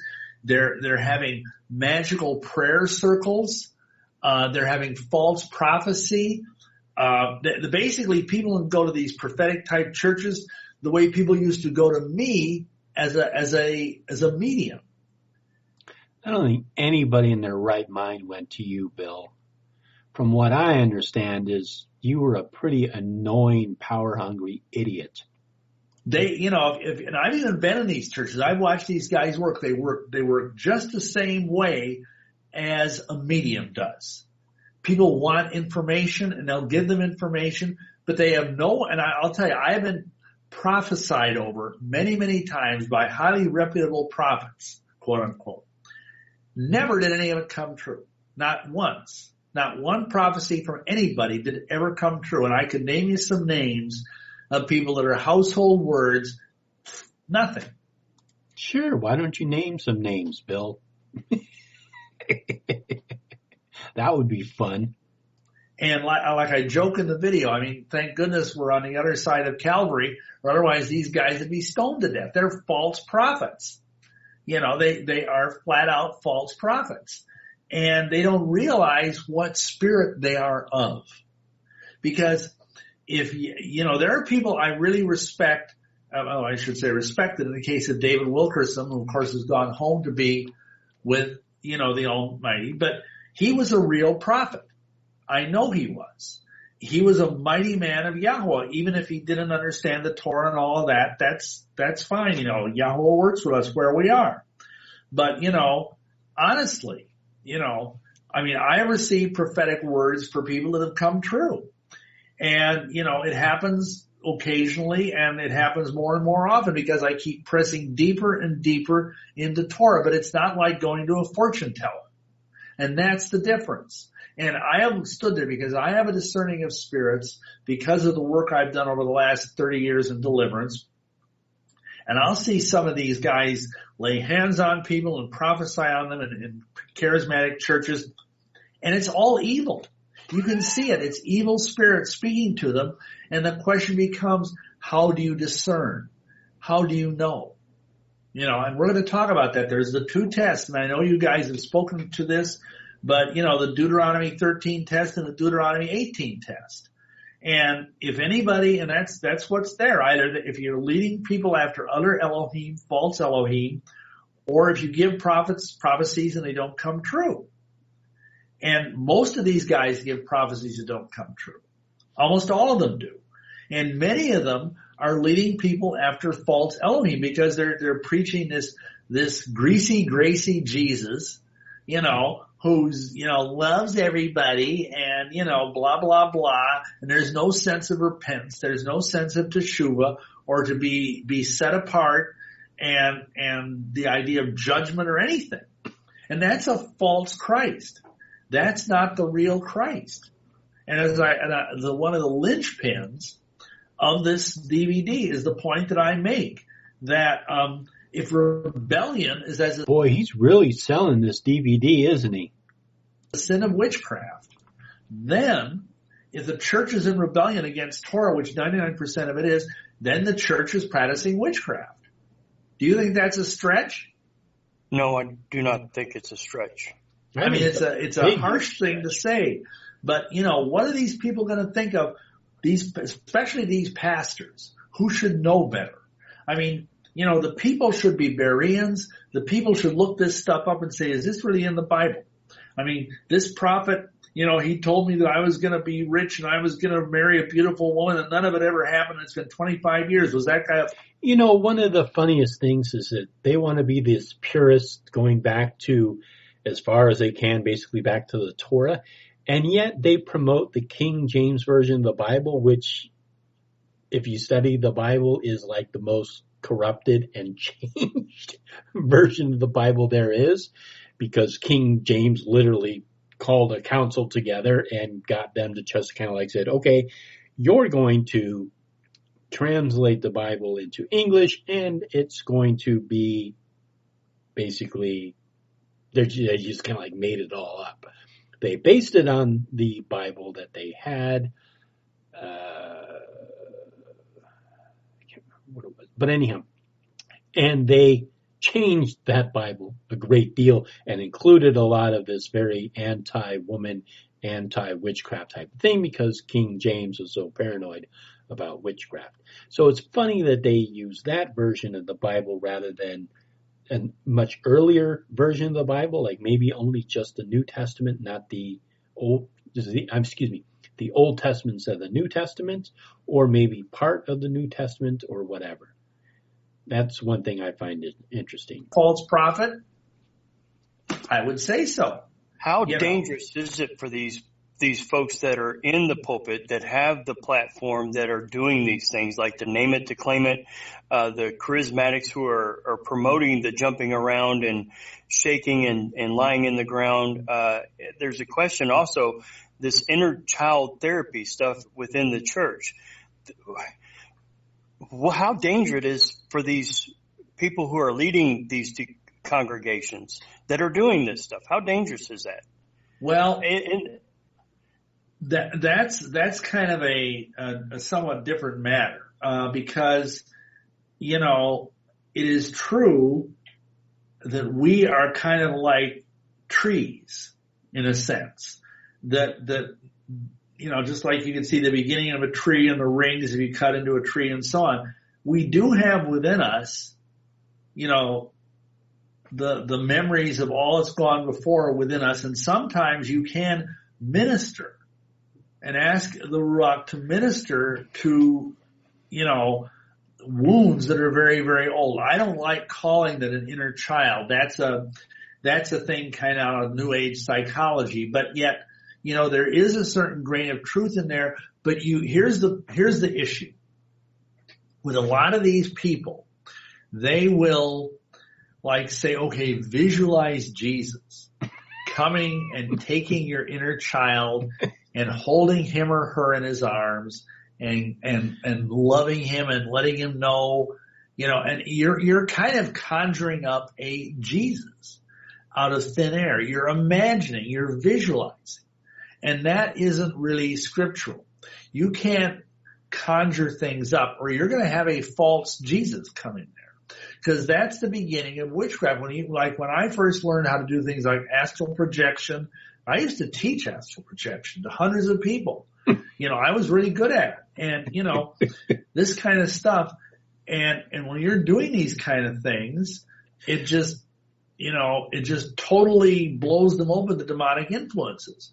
But on the other hand, you can, instead of telling the person, visualize Jesus or whatever, you could just say, you know, I'm a father, send your Ruach to minister to this person in whatever way you choose.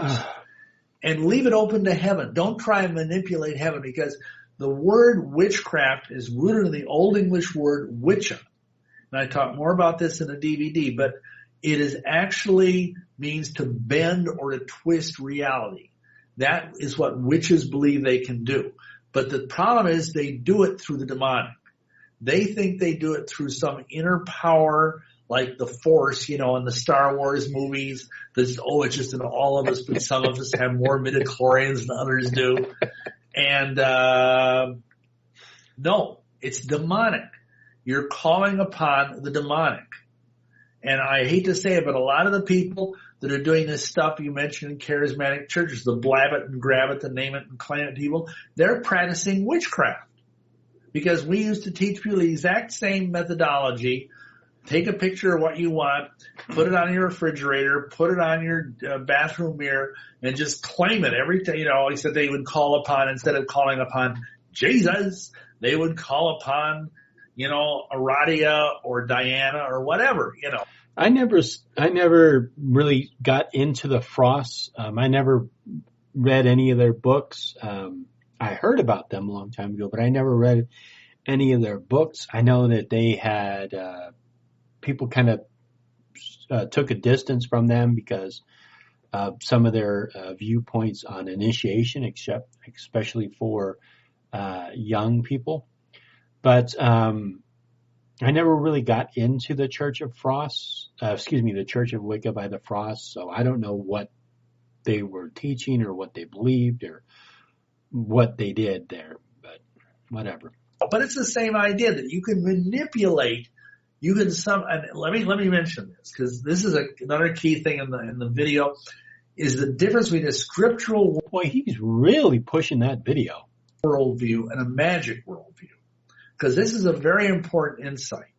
Because in magic, you believe that the universe is like a machine, okay? It's like a vending machine. And if you put in, $1 into the vending machine and push the button, boop, out comes your candy bar or whatever it might be. It's automatic unless the thing doesn't work. Well, in the same way, a magician believes that if they say, some magical word or do some ritual or cast some kind of circle or use some kind of talisman, it's automatic. They're going to get what they want. Just like that. As sure as there's gravity. Well, in the Bible expresses the reality of the universe differently. The universe is not a machine. It's not a vending machine. The Creator is not a vending machine. He's a parent. He is a loving Father. Oh, I see. So instead of actually going to the trouble to try and manipulate and change and create something that you want out of your life, you have to ask Daddy to give you those things. Is that what you're saying, Bill? Okay, I think I understand that. Just like if you're a father and your little boy or little girl comes to you and say, Daddy, can I have a candy bar? The father can say, yeah, sure you can. Or he can say, no, you may not. It will rot your teeth. Or you might say, wait until after dinner. Otherwise, it'll spoil your appetite. And that's how Yahweh is. That's how our heavenly... Well, you know what, Bill? I think I'll decide for myself whether or not I want to have a candy bar or not. Father is. He will say either yes or no or wait. And, that's a huge difference. Sky Daddy, buy me a car. Buy your own damn car. And quit bugging me. So, if you're some of these charismatic people, they basically believe, just like the Catholic Church believes, that if the priest is up there on the altar, this is an example of magic, and he says, for this is my body, hoc est in corpus meum. Did you know that's where we get the word hocus pocus from? Oh, shut up. No joke. That is from the Latin words, because the Mass used to be in Latin up until the 60s.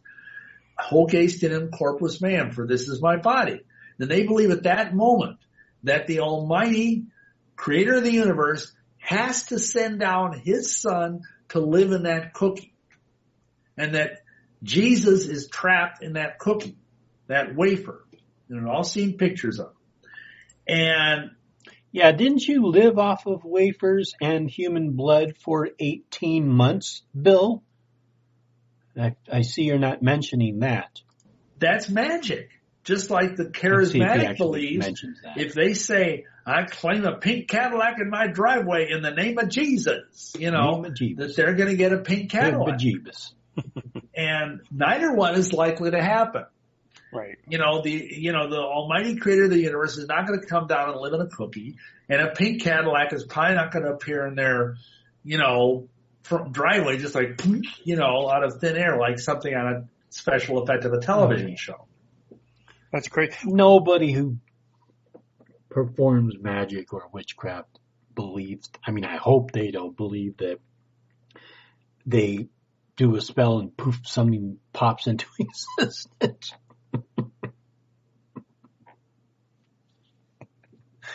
What about praying the rosary bead for Catholics? Would that be a form of magic? Well, yeah, it's like, they got those beads from the East. They're called malas in the Far East, and you say a mantra and you go through these beads. Like you'll see, Hare Krishnas have these, Hindus have these, Buddhists have these, and you have to go through so many mantras a day. I'm not going to say the mantra, but it involves the names of false Elohim. And in Islam, they have similar things. They have these beads they wear around their wrist, and they're supposed to go through this every day and so on. It's a pagan thing. And, first of all, pagan, aka pre-Christian. Yahushua said you should not do vain repetitions of prayers. And if you're saying Hail Mary, basically 50 times, except for Islam. Islam isn't pre-Christian, but the cultures around that time, which probably Islam is based off of, is pre-Christian. And 5 Our Fathers, and I used to do this, because I was a Catholic for 35 years. I couldn't tell you how many thousands of rosaries I prayed. And yeah, it's an occult practice because you're calling upon dead people. Because Mary she was a great woman. She was, blessed among all women, but at the same time, she isn't up there like a goddess. And even though Catholics protest that, they pray to Mary like she's a goddess. Correct. People like Dave Hunt said it brilliantly years ago. He said, if you think of all the millions of Catholics that are praying the rosary to Mary, okay, she would have to be up there. Even if she really was up there listening, how can a finite being that's not Yahweh, how can they hear the prayers of millions of people every day? Imagine if you got 1 million emails every day, John. Could you answer those? No. Because you're a finite being. You might be a nice set-apart guy, and you might really care about the people who are emailing you with prayer requests, but you couldn't possibly do it. Right. And in the same way, Mary, and I don't think, she's hearing these things, and so it's just vain repetitions. And because they're doing a kind of necromancy, because what did I say necromancy was?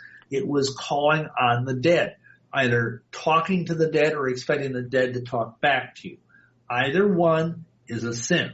And Mary is deceased. She's not, she's not like a goddess, which is what the Catholic Church is about, this far away from saying that she is. And she would point right to her son. Yeah. Go there. Go right there. That's the funny thing. Jack Chick had a track. So let me get this right. The son is God, but the mother who created him is not a god? Okay. All right. I guess I understand that. And he says, what were the last words of Mary? In John, shit, the condom broke? John's gospel, not literally in the end of her life, but the last words we hear her speak in the 4 gospels, she said, listen to my son and do whatever he tells you to do. That was at the wedding at Cana. Great advice from a great woman. Go to Yeshua. This next question is very interesting. This comes from Darren. He says, where he attends is very good doctrine and full of gospel teachings. Yet during the service, there's this soaking time of nature sounds and lights turned down and native Indian tones.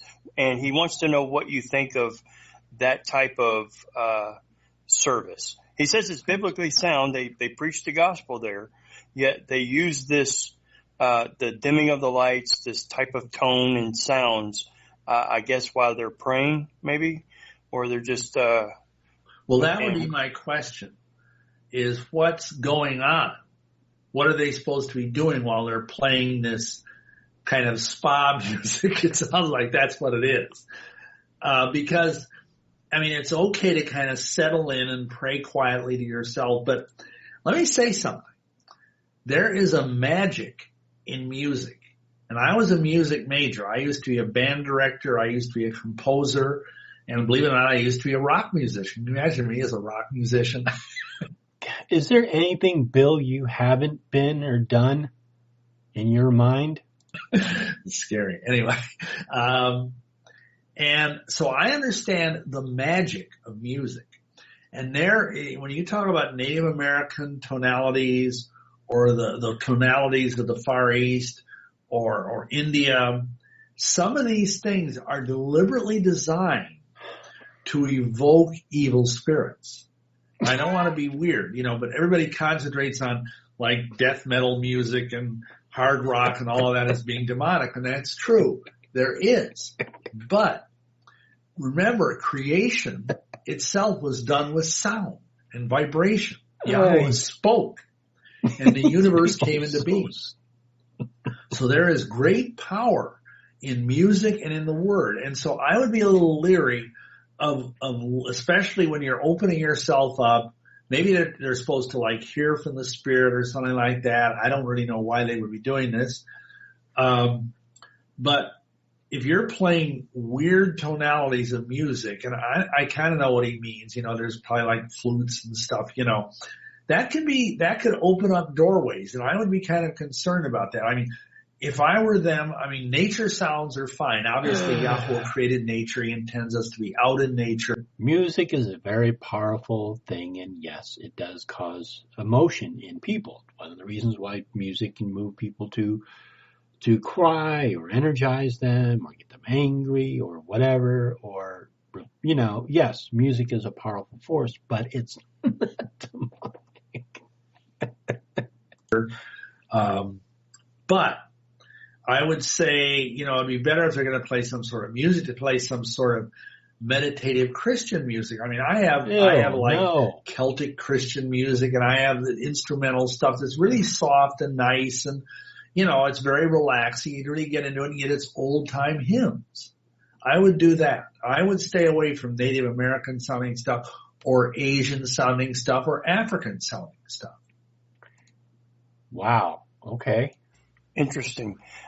What about, there's a discussion, or somebody had mentioned it, about the churches celebrating the holidays that are coming up. And we don't have to get into but stuff as Christmas and Easter. And I think I'm going to end this at 8:00 my time. So that's another 9 minutes. So just giving you a heads up now. We just came through a Halloween. Wouldn't that be a form of practicing paganism, witchcraft, occultism? Absolutely. Yeah, if you're celebrating a feast on a day that thousands of pagans are celebrating a feast, you can say, like Aaron did with the golden calf, the day is a feast unto Yahweh. But Yahweh doesn't receive that because it's on the wrong day and it's worshiping the wrong. Thanksgiving is a secular holiday that is pretty much only celebrated in America, and I think Canada has a different day for Thanksgiving. But it's a secular holiday in America.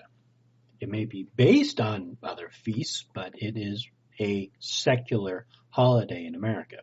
Elohim, yeah. So that's wrong. Yeah. Love X came in as you were talking about music. It's a good question. Have you been able to detect if a song has an occult purpose and what that agenda is behind the song? Well, that's tricky. And now the conspiracies start pouring out. And it's all wrapped up in music and the Illuminati and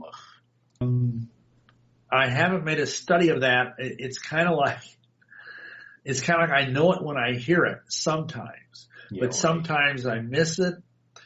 Part of this has to do with my background in music, because let me tell you this, there is a lot of the more raucous music that you hear out there is designed to deliberately flay a human soul alive. Oh, you understand what I'm saying?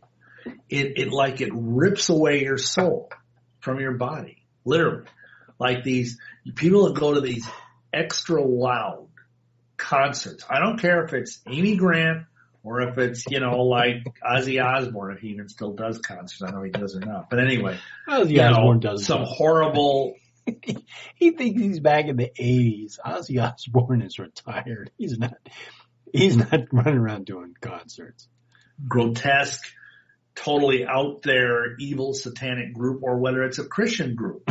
If you're playing music at high decibels, and if you're using these raucous chords, and we have a whole article about this in our on our website under Straight Talks, and these tonalities, the timbre, everything of this is designed to literally rip the soul away from the body. And I don't care if the performer is Christian or not. If their music sounds like a rock and roll concert or a hard rock concert or whatever you want to call it. And I've been out of this field for decades. I mean, odd enough, I never even liked rock music when I was playing it. I just did it for the money. I was a classically trained musician. But the point is that this stuff can literally mess up your soul. And it doesn't matter. It doesn't matter. And then you look at somebody like, Miley Cyrus, who supposedly was raised in a Christian home and was this sweet little girl on Disney. Of course, Disney can really corrupt the human soul too, and that's a whole other discussion. And she's ended up just being about the most unrighteous, unset apart poster child for depravity among young people that one can imagine. And it's partly because of kind of music she's immersed herself in. It's evil. This kind of stuff is evil, and that's why I warn people, and I get a lot of, I've never been invited back after I've given this message, but I warn people the so-called contemporary Christian music was designed to pollute the souls of people. And it's exactly having the opposite effect of what people think. Yeah, I think I know why they didn't invite him back. And I would submit to you that's why so many of these contemporary Christian artists are falling into sin, are coming out as gay, they commit adultery, or whatever it might be. It's... You mean like what a lot of human beings go through, Bill? It's because the music eats away at their souls like, mold. And it just eats away at their souls, and before you know it, and along with that, all of the ego that's involved in being a huge celebrity, whatever it might be, whether you're a secular musician or a Christian musician, it's dangerous, and you can end up really falling and losing your souls. One of the first things that came to my mind when you was talking about is Hillsong. Mm-hmm. Hillsong just entered my mind. It's like that's exactly the image I got when you were talking about this deception that's going on and people falling out of the faith, that are in that movement. It's craziness. Let's see. There's two questions, and I'm going to put them together. Shauna asked and Johanna asked, how many demons exist in the world, like thousands or millions? And I know that's a loaded question. And how do people say somebody's working with the police department and they're praying to Yeshua, yet they're getting images of missing children and murder victims, and they can pinpoint these people? I mean, are they mixing, or are they getting messages from the Ruach, or are they mediums doing this stuff? Because they claim it's coming from a Christian background. Well, of course, spiritualists will do that too. When I was a spiritualist minister, we would sing, Amazing Grace, and I Walk in the Garden, and all these nice old hymns, and then we have a seance and we call upon demons. But now that being said, here's what I would say for this individual. I don't know if the person knows this person or if it's just somebody they've seen on TV or whatever. But if you, I think there are people, and I was watching your show, which by the way was very interesting the other night with David on lucid dreaming. Just stick on topic, Bill. And, if there are people that are born with giftings like this. And what we recommend people doing when they get saved, if they have a background, I did this myself because of my background in psychism and being a medium and all, just renounce all of that stuff and give it and basically pray, I ask you, Heavenly Father, to take away my ability to communicate with the spirit world in Yahushua's name. And this is the critical point, I only want to receive from the spirit world what the Ruach HaKodesh, the set-apart spirit, wants me to receive. I don't want anything from any other source. And I nail that to the cross and I renounce it in Yahushua's name. And then you go through it like and shut doorways and all of that, But I would suggest that this individual pray and ask the Lord to deliver them from the spirit of divination. Because it's the spirit of divination that gives you the ability to be clairvoyant. That's what this person is describing. So he's actually telling these people to do something that has extraneous things. So apparently you can only contact God or whatever it is to actually do something for you, but all this other extraneous stuff, like walking through doorways, backwards through doorways, I think he said, that's extraneous. That is now crossing into what they would consider to be witchcraft. So they're so contradicting to each other. It's so hypocritical. It's ridiculous. What he's or she is talking about could be clairvoyance or it could be prophetic. It all depends on the source. And the only way to pare away the unknown is to pray like I just prayed. Wholly consecrate your life to Heavenly Father. Just because people say something, we do it in the name of Jesus or whatever, even the name of Yahushua, that doesn't necessarily make it right. You need to, because I think, there might be a prophetic element what this person does, or maybe it's just clairvoyance. And the only way to tell is to have the person renounce the demonic, renounce the spirit of divination, and say, I only want, Yahushua, what the Holy Spirit wants me to receive, what the Holy Spirit wants me to see, and nothing else. And he didn't even answer the question.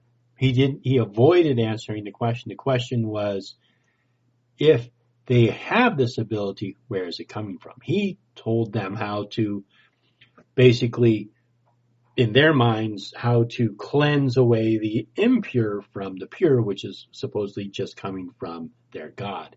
So he didn't answer the question. Anyway, I think I'm done with this. It's now 8:00. He just rambles on about stuff. They're contradicting each other. It's hypocritical. Whatever. So, hey, thank you guys for showing up, doing this. I might turn this into a regular thing. See if I can give a little more time so people can check it out and watch it. So, anyhow, thank you all. Have a great Thanksgiving. If I don't see you before then, blessed be and take care.